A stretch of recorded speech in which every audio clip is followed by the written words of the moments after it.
by Darius Falk also. They're getting their bigger guys involved, but I got news for you. BJ, I'm sorry, but I thought I felt some aftershocks on that play. Yeah. I mean, the earth was moving. That was a major league jam. I mean, the windmill variety. The windmill, the 360 through the air and put it slam in. 65-36. Comets pulling away over the Spartans in the Battle of the Bypass. And by the way, they're trying to sweep it. Absolutely. The Battle of the Bypass for the women and the men. That's 3:51 remaining in regulation. We'll be back after radio timeout on CRN. Unforgettables. Nice. This show is sponsored by Unforgettables. Unforgettables creates detailed hand-painted baseballs for every baseball fan. Check them out at unforgettables.com. Now back to live coverage on the CRN Sports Network. 3:51 remaining in regulation. Bruce Barrett of Triple S, Wesley Outland alumni of Clayton. Welcome back to coverage on the CRN Sports Network of Comets and Spartans. This Battle of the Bypass, the Greater News 3A final week of conference play. Ready for the tournament, ready for a quest of a state championship. All coming up here in the next week or so. And number 22, Parker Tate, will make now 3 points for him after that layup and 2. And a rebound. And he got his rebound to boot to put it in. You're exactly right. Another block shot there. And then it's off Triple S. Clayton ball. Mason Roosh back up court to Parker Tate. Tate to Roosh. Roosh for 3. And his will bounce off the rim. Mason Roosh has been kind of quiet for his field goals, 3-point shots tonight. But don't take anything away from the shooting guard. Absolutely. Or the point guard, number 1. He's had some strong runs. And a travel violation called on the Spartans. It'll be Comets ball. Into the lineup now for the Spartans, number 5. Jay Parrott. Yes, sir. 5'8" junior, making his entrance into the game now. Anybody in foul trouble per se? 3 or 4? 3 Tariq fouls Atkinson has 3, and Zach McNeil has 3. There you go. Final 3 minutes of regulation. Ready to bring this one on home for supper and munch on that chocolate on Valentine's Day. 67-36. Hatton powers his way to the basket. Marquise Hatton, and there's a whistle and foul.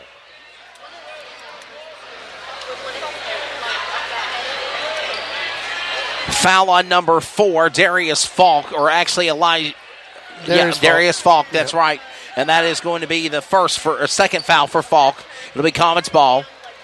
16 foul in the second half for the Spartans, 2 team fouls for the Comets, and Mason Roosh will put it in for 2, Bruce. Well, like you said earlier, he'll be scoring. It's just a matter of time. 2:30 remaining in regulation as Xavier Bailey, sub for the Comets, about to come in. A senior point guard at 6'2". 2:19. Basket good by Jaden Sanders. That's his first time making some shots tonight. A 2-point shot, traveled. And he travels. Travels on the Comets, give it back to the Spartans. New players coming in. Number 2, Jaquan Ross. Number 15, Xavier Bailey. Number 10 is coming in, Marion Hinton. Kin to Jalen? Don't know. Like Watson and Watson like we saw in the JV game? I don't believe so. Okay. But what happened was the player went up on the travel call. He went to shoot, and he couldn't get the shot off. Had to come back down, and that's what the call was. 69-38, 2-minute warning on the clock. Here we go, ready to bring this to the house. Here for senior night. Kudos to all seniors on both teams and all of their endeavors and successes, and all the seniors at both schools as well. Not just as athletic players, but as band members, as cheerleaders, as students. Final 150. Cherish those times in life. Because when you have a full-time job and you work, you really find out how life really is. That's right.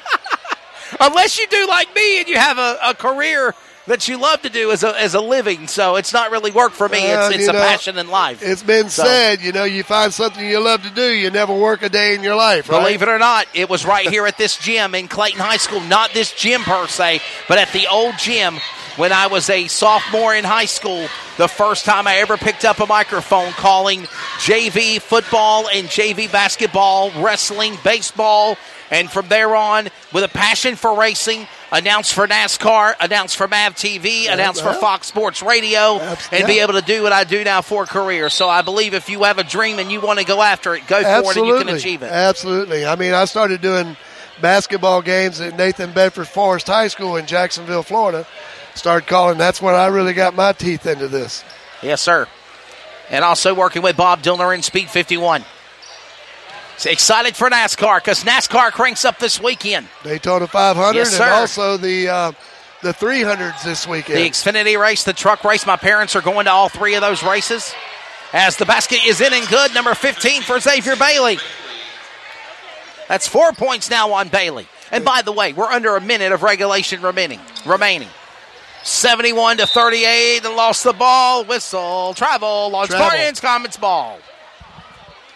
35.5, Clayton 71, Triple S 38, but Triple S played a better second half of basketball with no question about that. Oh, look at that. Bailey was trying to set it up to slam it home. Couldn't do it.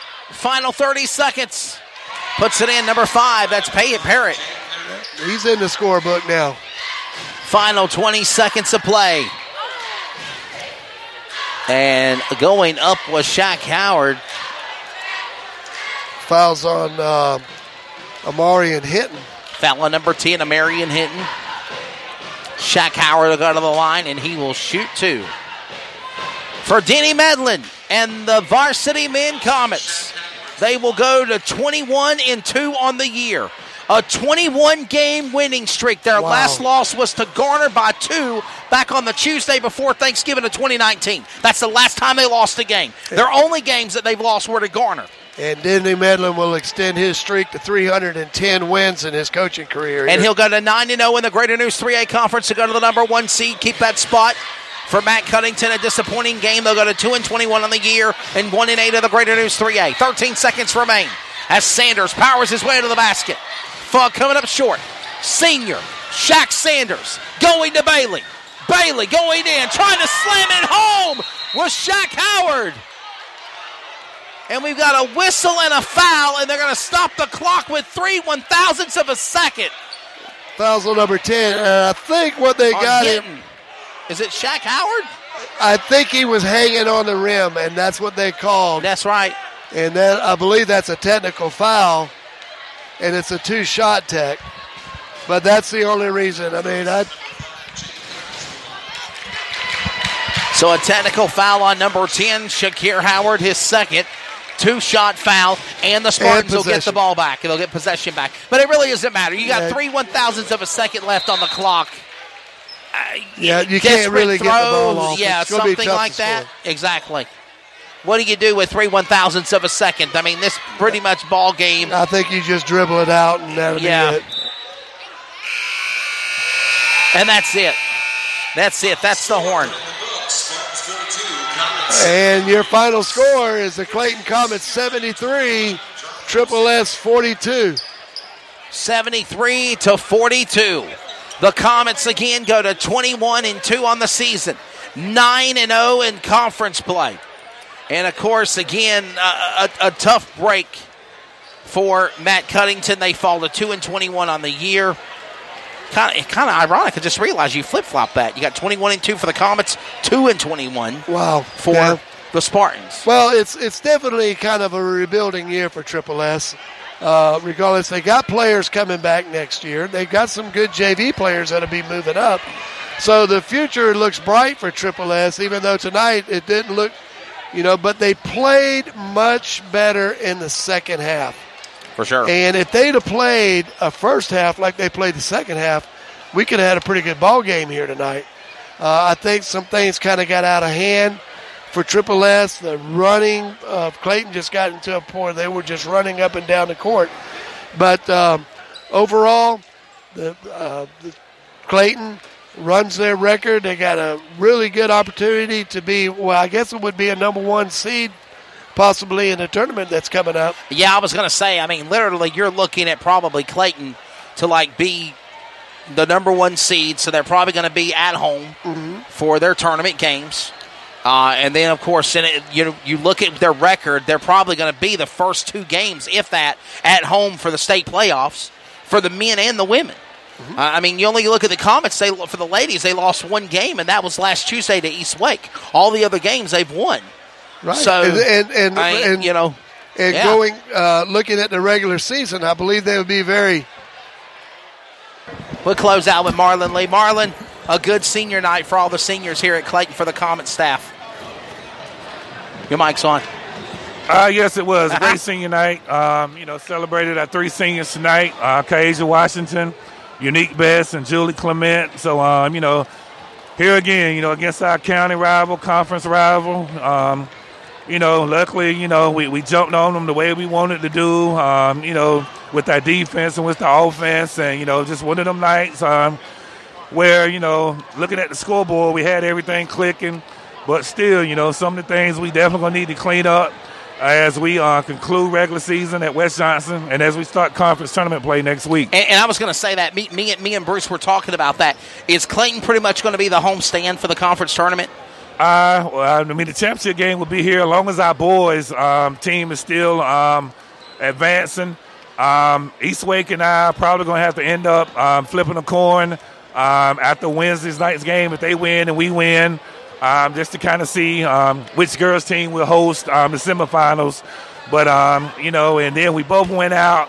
Whoever wins the conference tournament is going to be the number 1 seed going into the playoffs.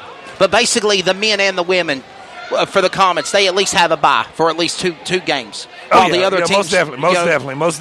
We'll at least have a bye. Most definitely. Yes, sir. And more than less, the men's game will be here at home. The women's game will be decided by a coin toss if need be. Exactly. Are you a fan of the coin toss if that's what it comes down to? I mean, it is what it is. If that's what we have to do, all it just means is, one team is going to host the semifinals. At this point in the season, it don't matter where you play. We're just happy to be playing, and I'm ready to advance. And then, of course, the men doing the same thing as well. Another question. After that loss to East Wake last Tuesday night, I mean, I know that was devastating. That was a tough game that you had to deal with. What did you tell the women Comets to bounce back? And do you feel like that loss can give them that mindset of you lose something here because you want to really appreciate it as you get down the home stretch? Oh, yeah, most definitely. Going in, this is our 3rd year in the Greater News Conference. Our only loss has been to East Wake. Last year we tied, so having the advantage of beating them first this year at our place. As I told the young ladies, the pressure was kind of on them. And right now we're co-champs. If we went out, they went out.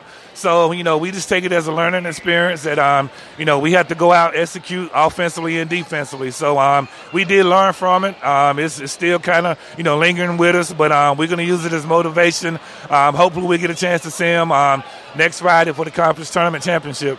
Bruce, any questions for Marlon Lee? Yeah, I was going to say, Triple S is playing that very team this week, so it's kind of flipped. Now you're looking for Triple S to pull off a big win. If they were to win that game Friday night, then you win the overall conference, the regular season conference championship. Most definitely. As this shirt says right here, I'm a Spartan anyway, so I'm definitely going to be rooting for the young ladies. Come Thursday to knock off East Wake, and if they do that, we probably won't have to worry about a coin toss. So I'm their biggest fan. Most of them are standing right here beside me, whatever.